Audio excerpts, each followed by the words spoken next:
Okay, hello, good morning.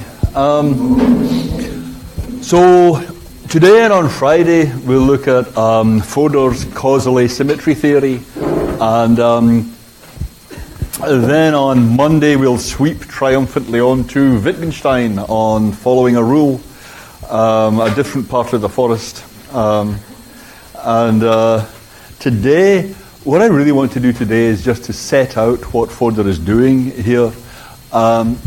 There's a general problem he calls the disjunction problem that you will probably recognize from the Dretschke, and then his causal asymmetry theory, which I'll state then next, is his solution to that disjunction problem. Then we'll do a little bit of a workout, a very simple workout on the causal asymmetry theory. And then I want to look at, there's something puzzling about what the general problem is here, and I'll try and indicate that at the end. And then on Friday we'll move on to a blistering critique of Dretschke and Fodor. But today all I really want to do is set out what the idea is. The general problem, and I've been saying this right since the first lecture, is there are standards of right and wrong for sentences. We want to be able to say there are standards of right and wrong for sentences in virtue of something or other, and then whatever that something or other is going to be something from the natural sciences. I mean, the whole world is a natural world. The whole world is describable by the natural sciences. So since there is language, since there is thinking in a natural world, since language and thought have standards of right and wrong for them, we have to be able to explain how that can have happened. How come in a natural world there are standards of right and wrong? What Dretschke is trying to do with his talk about biological functions and so on is to explain how that can have happened. I mean, even if you just look at this general form of the problem, it's kind of obvious that it's going to be really difficult to get a convincing solution, because in terms some of you at any rate will recognize, this is a problem about deriving an ought from an is, about deriving remarks about what right and wrong consist in, how you ought to think or talk, from statements about what in fact is the case. And it's notoriously difficult to do that, but we have to look at the details. So the general structure of the answer that we were working towards all the time is something like, the sign x refers to x's in virtue of the fact that the use of the sign x is typically caused by x's. Yes? Gödel refers to Gödel in virtue of the fact that the sign Gödel was caused by Gödel. Yes? Water refers to water in virtue of the fact that uses of the sign water were typically caused by water. In these terms, the disjunction problem is this. Suppose that x's cause the use of the sign x to be cause the use of the sign x. Suppose that y's cause the use of the sign x. Well, take anything you like that produces an illusion of xness. Take any ringer for x, anything that might cause you to falsely say x. Then that's any time an x is produced wrongly, there's some y that was causing it. But if it's x is causing x to be produced that makes x refer to x, then anything that's wrongly causing the production of the sign x should also be something that the sign x refers to. Let me go over this. The puzzle is, there are going to be some things that cause you to produce the sign x rightly, namely the x's. There are going to be some things that cause you to produce the sign x wrongly. Let's call them y's. Why do we say that the sign x refers to x's rather than to the y's? How can we distinguish the causal connections that are fixing the reference of x from the causes of the production of x that don't fix the reference of x and in fact are produced by things that x doesn't refer to? That's the general structure of the problem. And the basic constraint on a solution is we have to explain that in naturalistic terms. We're not going to presuppose anything from outside the natural sciences. So we're getting a distinction between two types of causation. One that matters for the fixing of reference, and we've got to understand why that kind of causation should matter for setting standards of rightness and wrongness. So we really need an example here. That's a bit abstract. So here's Fodor giving an example. I see a cow which, stupidly, I misidentify. So this is what it's like when you're out for a walk in the country with a philosopher. You see a cow, the philosopher takes it to be a horse, and then says, horse. I mean, it's really different when you're going out and about with Fodor and when you're going out and about with Oscar Wilde. But anyway, that's a kind of dialogue, right? He's looking right at the cow and he says, horse. So, Fodor is a city boy. So, how come your utterance of horse means horse? Well, because of a causal connection between horses and uses of the word horse. Right? That was the lesson of all that stuff about water and twin earth and all that. Yeah. The reason your word horse refers to horses is that horses are the things around here that cause the use of that word. But then, if cows can produce utterances of the word horse too, then why don't we say that the word horse actually refers to cows too? And that Fodor got it right there. What we just learned from that example was that you can be making a mistake. Something that's not a horse can be causing you to use the word horse. And since there are these causal relations between uses of the word horse and cows, why not say the word horse refers to cows too? If the causal relations are the same, and if causation makes representation, well, how can the semantic connections not be the same too? So that's a very simple example, but it's obviously quite general. Because any time you make a mistake, there's going to be something or other that caused you to make that mistake.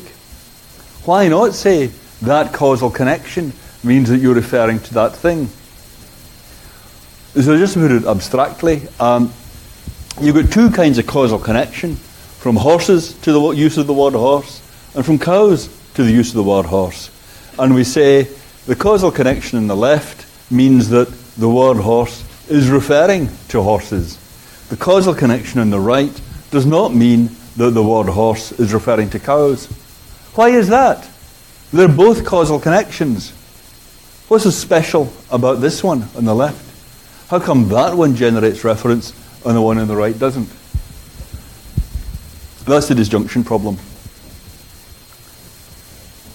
And we've got to explain in naturalistic terms, in terms of the natural sciences, why there's that asymmetry, why there's that difference between the two kinds of causal connection. And ultimately, we want to understand, get some explanation of why it is that this kind of causal connection is generating standards of rightness and wrongness. So that's a very simple example, that cows, horses thing, but obviously I think the problem is really general. And until you address it, then a causal theory can't explain the distinction between rightness and wrongness. Okay? Are you comfortable with that? That's what the disjunction problem is? Yep. And you see, it's really a very general form of the kind of problem that Grechka was concerned with, when he was saying how come the magnetosome is representing this magnitude rather than that magnitude.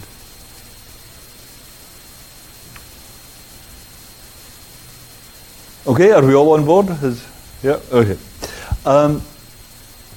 Okay, so this is the problem. Explain the difference between the causal link on the left and the causal link on the right. Here comes Fodor's answer. If horses didn't cause the word horse to be produced, then cows would not cause the word horse to be produced. I mean, presumably, if horses didn't cause the word horse to be produced, I know it's really a bit early for this kind of thing. I really do sympathise with that. But anyway, if horses didn't cause the word horse to be produced, well, why would that be? I mean, presumably that would be the word just meant something altogether different. Something like that. Yeah, that could only be what was going on. So then, I mean, if horses meant, were names for some bit of engineering machinery or car components or something, then cows wouldn't cause the word horse to be produced. Yep. So that's pretty plausible. If horses didn't cause the word horse to be produced, then cows would not cause the word horse to be produced. But even if cows didn't cause the word horse to be produced, suppose that cows didn't cause the word horse to be produced, that would, I mean, presumably if all the city guys were sent to some agricultural training college and, given some kind of animal awareness, elevating your levels of animal awareness, so that everybody got much better at distinguishing the two species, then cows wouldn't cause the word horse anymore. Right? Everybody just got better at telling the difference between cows and horses. You can imagine that. Yes? Now, if that happened, if everybody just got better at spotting that cows are non-horses, then would horses still cause the word horse to be produced? Yes. You just got better, right? So even if cows didn't cause the word horse to be produced, horses would still cause the word horse to be produced. So there's a difference between the two causal relations. Suppose that the one on the left vanished. Would the one on the right vanish? Yes, that's what we just agreed to. If the one on the left vanished, the one on the right would vanish. Yes? But if the one on the right vanished, would the one on the left vanish? Aha. So they're different. Yes? That was easy. Right. So Fodor puts that by saying the connection between cows and the word horse is asymmetrically dependent on the causal connection between horses and the word horse. That's to say, it's not very technical. The one on the one on the right depends on the one on the left. Because if the one on the left went, the one on the right would go. Yes? But the one on the left doesn't depend on the one on the right. Because if the one on the right went, the one on the left would be just fine. So the one at the cow's horse connection is parasitic on the horse's horse connection. The cow's horse connection is only coming in because cows look kind of like horses. The one on the right is kind of piggybacking on the one on the left. So if this one got thrown off, the one on the left would still be there. But because this one is piggybacking on this one, if you took this one away, then that one would go. Yep. That's why we say this one is the one that matters for reference. That's the theory. The causal connection between cows and the word horse is asymmetrically dependent on the causal connection between horses and the word horse. Is it perfectly clear what that means anyway? Yeah, what he's saying? Why he holds an asymmetric causal dependence? Yep. Okay. So if there's an asymmetric dependence between horses cause X and cows cause X, well, if one of these is asymmetrically dependent on the other, the dependent causation is the one that's causing the mistakes. The non-dependent causation is the one that generates reference.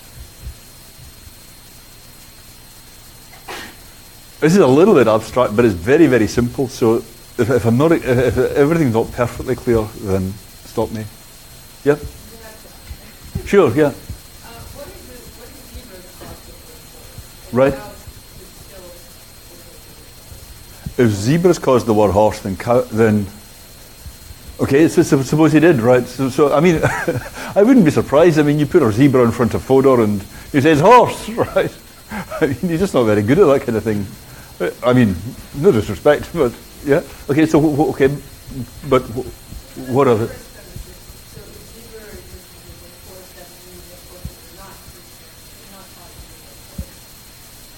Oh, okay, there are two things here. One is that zebras are causing the use of the word horse, and the other is that horses are not causing the use of the word horse. Yeah. Okay. Well, suppose we have that scenario.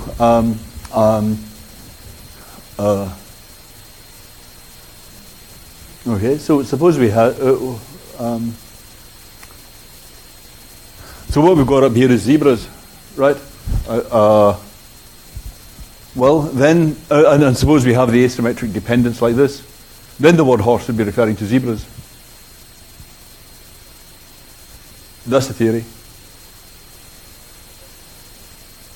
I mean, the idea is, it wouldn't make sense to say that, and it wouldn't make sense right now to say that all of us have been mistaken the whole time about which things are horses. It's actually the zebras that are horses. Well, it's even hard to state this, but it couldn't be right to say that what's been causing us to use the word horse all the time is actually something to which the word doesn't apply. It was actually the stripy things that we were referring to, even though they never ever caused anyone to use the word horse. That makes no sense. That's the idea. So when you consider a situation in which the independent causation, the causation that doesn't depend on anything else, is between zebras and the word horse, then you're considering a situation in which the word horse refers to those zebras. Yeah. 1, 2.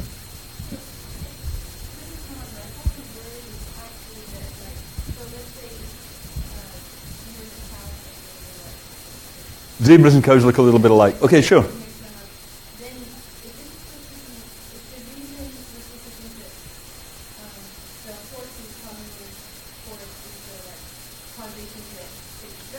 Yeah. Then, if we replace horses with zebras, and so zebras cause the horse, it still might maintain the causal connection to cows and the horse. Yes, that's right. But it seems like the asymmetric connection doesn't completely hold. So that's what I thought. So it does. Oh, I see. I see. Was that your point? Okay, I missed that. Okay, right. Okay.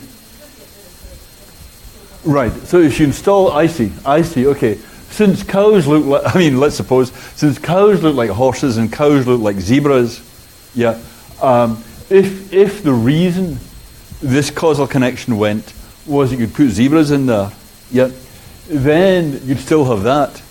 So you could have this one going, but that one staying. So this is not dependent on that one.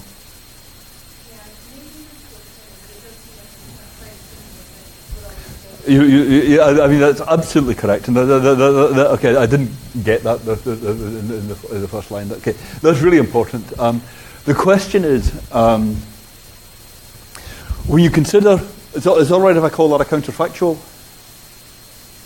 Put your hand up if that means, if that's not a problem, if I call that a counterfactual. Okay, some but not all. Okay, well, I just mean something that says, something about what would have happened. Actually, we've been through all this possible world stuff. What's going on in some other possible world, right?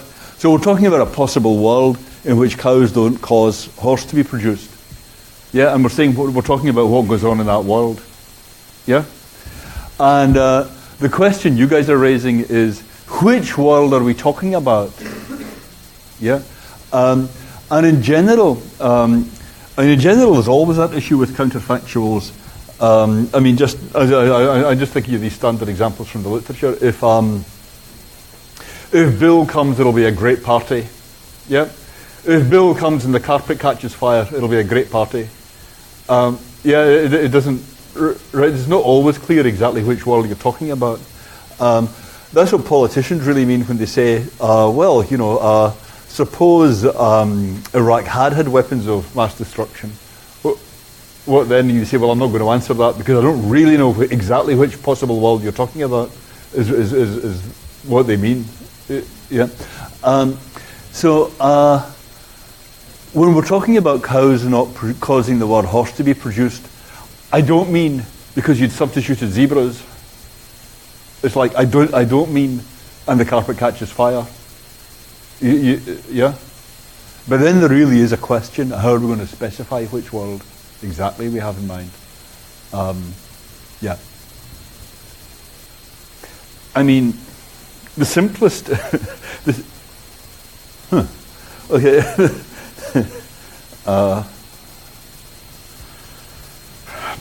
The simplest way to get the effect you want would be to suppose not that zebras are causing horse to be produced, but suppose it happened that cows started causing horse to be produced in a non-dependent way. Yeah, suppose the word. Intuitively, suppose the word just came to mean cows. Then cows would still be causing the use of the word horse. Yep. I know this. Everything that's being said here is very simple, but I realise it has this air of rigmarole to it. So, pause me if any of this is not making sense. Oh, yeah, there's another question. Right. Yeah.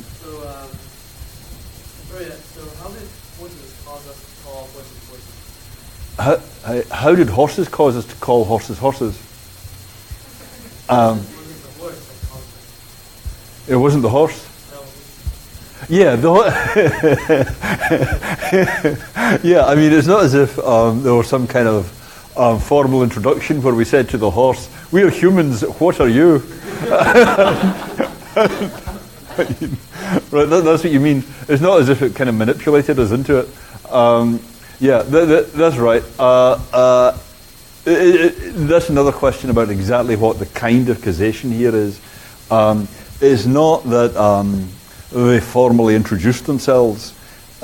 It's that we said, "Oh, look at them. We better give them a name." Yeah? What are we going to call them? So we were responding to their presence, and we said we better give them some name or other. And we used, and then we whipped up the word horse. Why it was horse we produced is a further issue. Why it was that sound rather than any other. But we had, given all these things milling around out there, that caused us to think, let's get a name for that. Yeah, and then as time goes on, what you do with that term is causally responsive to what they're all doing. Yeah, if you say they need to be fed 3 regular meals a day and no baked beans, or whatever you say, using the word horse, right? They are the ones that are making you do that. Is that addressing your question? Yeah, so the initial baptism. Yeah, you can think of it in terms of an initial baptism, or you could think of it in terms of the ongoing dominant source of your uses of the sign. Yeah. So these same issues we talked about with Kripke and Evans can come up here. But it's causation either way.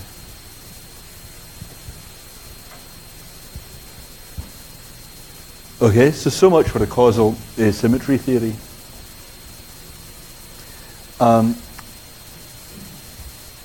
So the causal connection between cows and horse is asymmetrically dependent on the causal connection between horses and the word horse. And these questions that people were raising, I said you can put that in terms of possible worlds. So a natural way to put it is to say, you remember our little blue friends? Yeah. So if this is us in the actual world, and in the actual world, horses cause the use of the word horse, then what that statement, if horse didn't cause horse anymore, what that's talking about is the nearest worlds in which horses don't cause horse anymore. Yeah, so you know that some possible worlds are very close and some are very far away. How about that? Yep. That's a good question. I mean, maybe, maybe not. I'm not really sure. It depends on exactly what the phonological constraints are on the generation of words. I mean, there are lots of words. If it does, and it refers to zebra, then cows is If it doesn't, that's right. So this is I think this is the right framework to address that question. There are lots of words missing in English, right? So you can say, let's see, you can say pan, pen, pin, pawn, pun, right? So they're all words except pawn. P-O-N doesn't mean anything, right? There's kind of a missing word. Or tin, tan, ten, tin, ton, ton, T-U-N. There's no such word as T-U-N. Right, why not? So they're just kind of missing words. Yeah. So if horse went, it would probably be just a missing word, like that, right? If we're saying, I mean, the idea that some possible worlds are very close and some are very far away is very intuitive. Yes. You can say to me something like, "Well, that's a very remote possibility." Yeah. I say, suppose some madman comes running in. We should barricade the door. Suppose some madman comes running in here with a hatchet, and you say, "Well, the contingency is very remote." Right? What you mean is, well, there's a possible world which happens, all right, but it's very far away. Yeah. So let's not bother barricading the doors. You see what I mean? Yeah, that's how we think. So when we say, what's the nearest world in which horses don't cause horse? Well, I guess that's because we're using a different sign or for them or something like that. Yeah. Sorry, or we don't use horse at all. Yeah. So the nearest world of which that happens, the minimal adjustment you have to make to this world to get that effect is one where it's simply not being caused by anything. Yeah. So not zebras, not kangaroos, not anything. Yeah. So that here we're talking about this world here, whereas the zebra's world is presumably a little bit further out. Yeah, something like that? Yeah. That's the idea. Anyway. So the nearest world in which horses don't cause horse, that's some subset of the nearby worlds we're talking about. Yeah. And in those, cows don't cause horse either.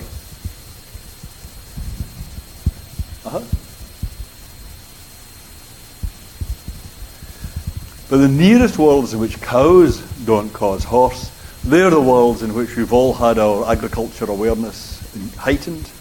And so in those worlds, which are a different set of worlds in which cows don't cause horse anymore, in those worlds, horses still cause the use of the word horse. Okay, there we go. There's the asymmetric dependence theory. I think it's fair to say that's really Fodor's point. Have I missed something out? There's no. You see what I mean? I think it's a relatively simple theory. I think the exposition is baroque. I mean, but it's a great theory. I mean, it's very simple. It's very general. It's very austere in what it's appealing to. But yeah, the exposition is not so great. Yeah. Okay. Okay. So is that clear what the theory is?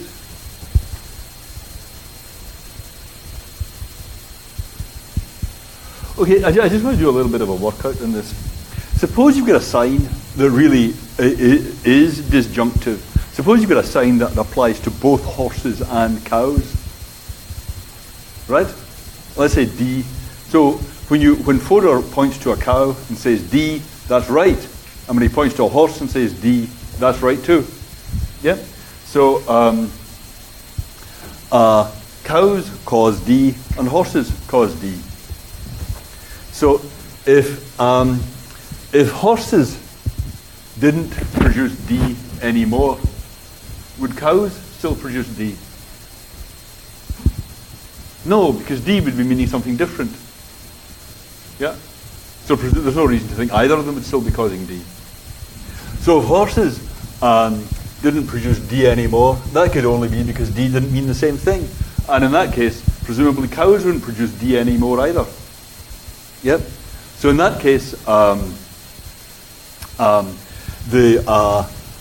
cow arrow is causally dependent is counterfactually dependent on the horse's arrow. Yep. Because if you didn't have the horses one, you wouldn't have the cows one. And it goes round the other way too. If cows didn't produce D anymore, that could only be because D didn't mean the same thing anymore, and so horses wouldn't produce D anymore. So if we've got these two, then this one depends on this one, and this one depends on this one. Yeah, you take this one away, you take that one away, you take this one away, you take that one away. What do you think?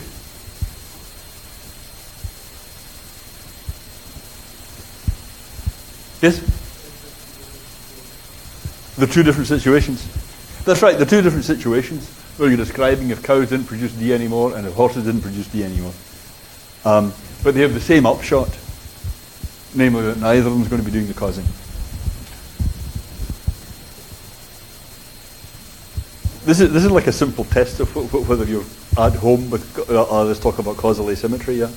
Asymmetric dependence, yeah. So this idea work with classes of objects. So say like we had decimal five, but if for some reason decimal five isn't an animal anymore, that means that the sign mammals is referred to human, cows, cats, No, surely. I mean, just as a matter of fact, surely. I mean, if you decide duck-billed platypuses aren't mammals, then duck-billed platypuses will then stop you from using the word mammal. Yeah. But no, for the rest, yeah, I think that's right. Yeah, yeah, and that would just show that the causal connection between duck-billed platypuses and the use of the word mammal was not a reference-fixing one. That was a mistake. Yep. If you don't get this, if you don't get what I'm saying here, you really have to complain, because it's a very simple idea, and it just means I'm not explaining it very well if it's not kind of obvious. Some of you look extremely puzzled, and yeah. So would this be a symmetric? Exactly. Right. And really, so the point of the exercise is just to try and bring out what's meant by asymmetric dependence. Yeah. And so this is just a kind of simple finger exercise to see what it means, asymmetric dependence. That's right. D would refer to both or to either. Well, both. I mean, to both of those. It means D means it's either a horse or a cow. Yeah. I mean, Fodor might well resort to using such a sign, right? If he gets enough ridicule, right? He would say, well, that's a D. It's one or the other, right? Yeah. Call it a D. Yeah. So then you've got two causal chains, two causal connections, but they're symmetrically, and they're dependent on one another, but they're symmetrically dependent. So one of them does not get singled out as the reference fixing relation. I don't know why you're looking so puzzled. Okay, it does seem fine. Okay, maybe maybe it's just a habit. Okay. So if D stands for being a horse or a cow, then horses cause D, cows cause D, and they're symmetrically dependent on one another. Yep, all happy with that? Comfortable with that?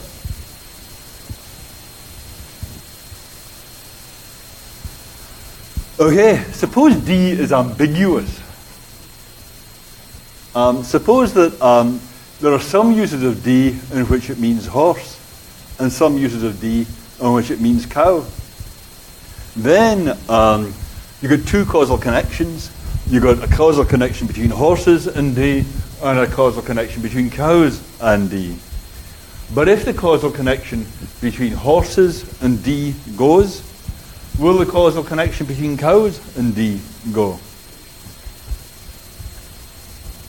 No. I mean, if you think about it, if you say, well, banks can mean either river banks or financial institutions, yes? And river banks stopped causing us to use the word bank. Would banks still cause us to use the word bank? Yes, of course they would. Yeah. I mean, there are just two different ways in which the sign is used, and the fact that one of them was lost wouldn't mean that the other one was lost too. Yeah. If there are three different bills, then any one of them might cause you to use the name Bill, right? But if you find out that one of them is an imposter and his name is not Bill after all, well, the other two still cause you to use the word Bill. Yes, of course, right? Okay, so in that case, you get the two causal connections. Does either of them depend on the other one? No. They're independent of each other. This one's independent of that one, and that one's independent of that one. So they're symmetrically independent. Yeah, some other question? Okay.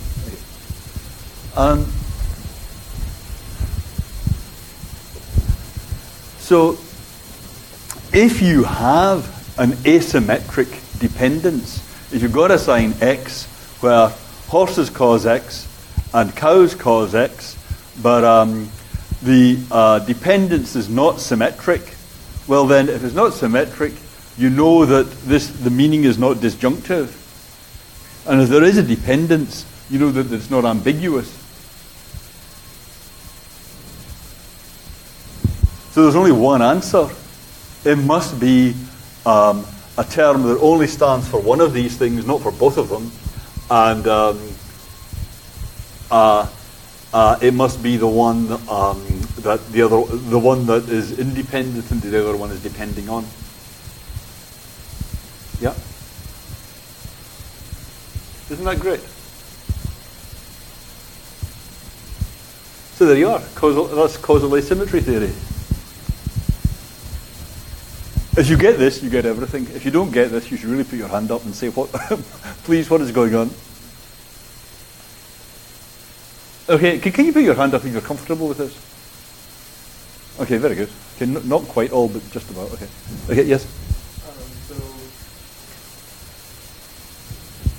So X, you can't have X mean both forces you have. You can't have X in this situation. That's right. It doesn't mean both because if it did mean both, then there wouldn't be an asymmetric dependence. It would be a symmetric dependence. Yeah. Yeah. So do you want me to talk through why? Oh, sure. Right. If X meant both horses and cows, right, then if you took away horses causing the use of the sign X, that would mean that X didn't mean what it always meant, right? It would just have changed its meaning and lost its meaning. So cows wouldn't cause the use of the sign either. Yep.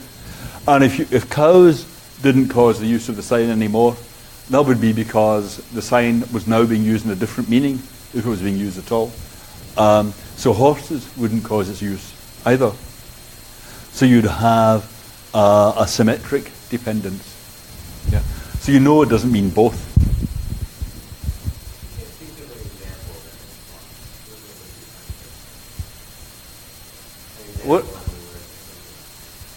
What about horse and cow? I'm telling you, that's meant to be an example like that.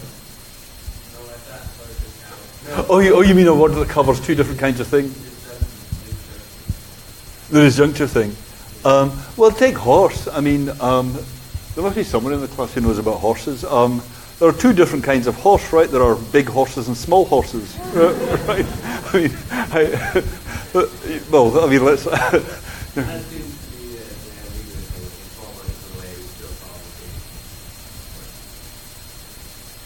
Small? No, I don't see that. At the moment, we use horse indifferently as a word for small horses and big horses, right? So small horses stopped causing us to use the word horse. Why would that be? That would only be because we'd started using the word in some quite different way. Nothing to do with horses.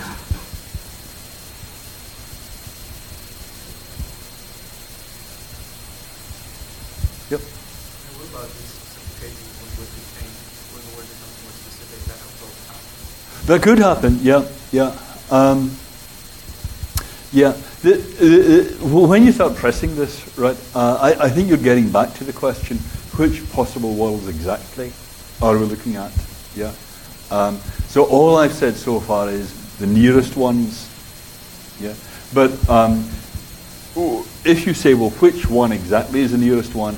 Is it one where the sign just has a different meaning altogether? Or is it one where the sign narrows in meaning? Yeah. Then I think that's fair enough. I want to go on actually in just a moment to try and say some more about that problem. Yeah. Is that picking up on what you had in mind? Yeah. So it's not exactly you can't think of cases. It's that you have to specify very explicitly just which counterfactual situations, which possible worlds you're talking about when you're talking about the dependence here. But the general line here is dependent causation is causation of mistakes.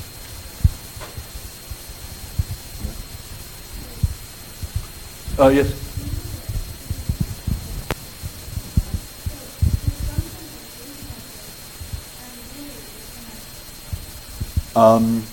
No, disjunction is symmetrically dependent. No, well, I hope I'm keeping track of things here. But in the case where D is disjunctive, so it means either horse or cow. Sorry? Well,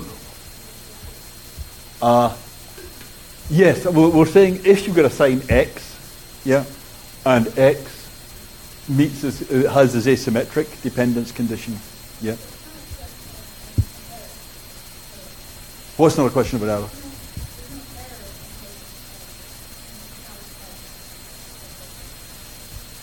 error? No, I'm saying this is how you diagnose that there's an error. The theory says, suppose you've got these two causal connections, yeah, and you find that there's an asymmetric dependence between the two causal connections, yeah, then you can conclude from that, from the fact of the asymmetric dependence, that is not disjunctive. Because if it was disjunctive, it would be a symmetric dependence. And if it was ambiguous, it wouldn't be dependence at all. Yeah. So it must mean one rather than the other. So the cows thing being the dependent one must be an error-generating arm. Yeah. Yeah. Good. Okay.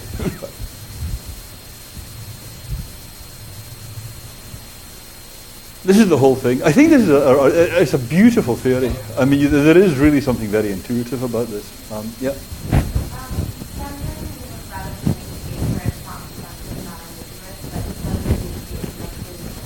Yeah.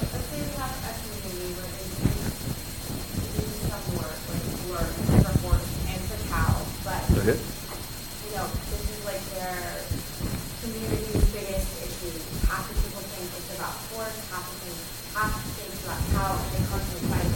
Right, yeah.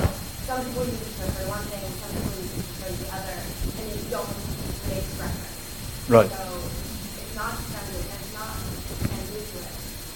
So what do you say about this? Well, some of them think it's disjunctive. Is that right? Have I picked it up right?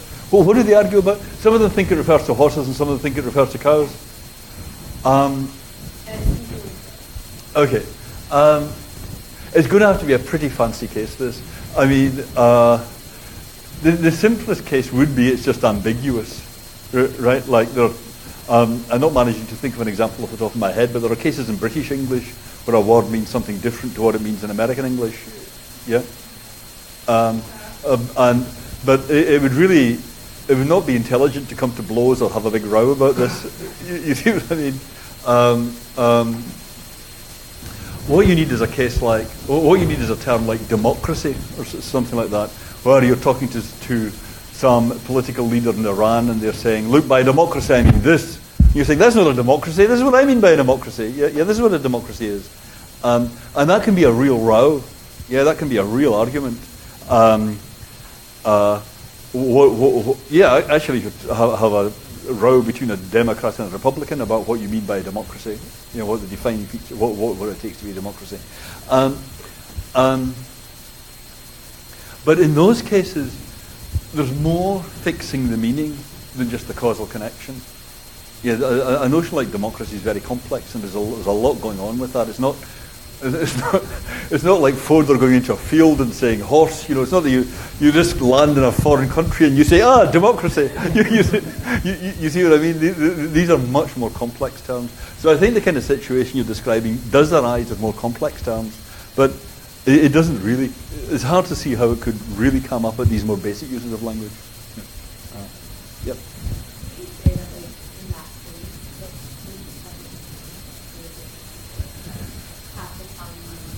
Yeah. That's right. That's right. You could say, or it's like British English and American English. You could say that, but I think in the case of democracy, you wouldn't, because everybody cares about the term. Everybody wants to seize hold of the term and make it their own. You see what I mean? That's what I mean. There's a lot going on with it. You're not going to just give up the term and say, well, all right, you've convinced me. I hold to my Republican ideals, and I give up my belief in democracy. Nobody's going to give up the word like that. You see what I mean? It means too much.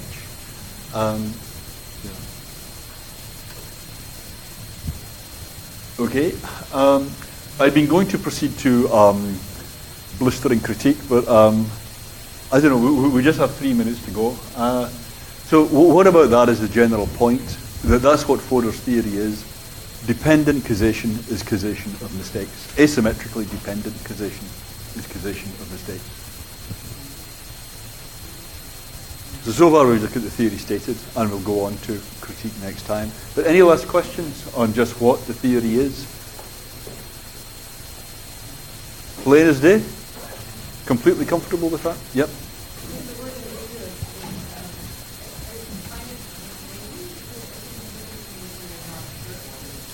What, yeah.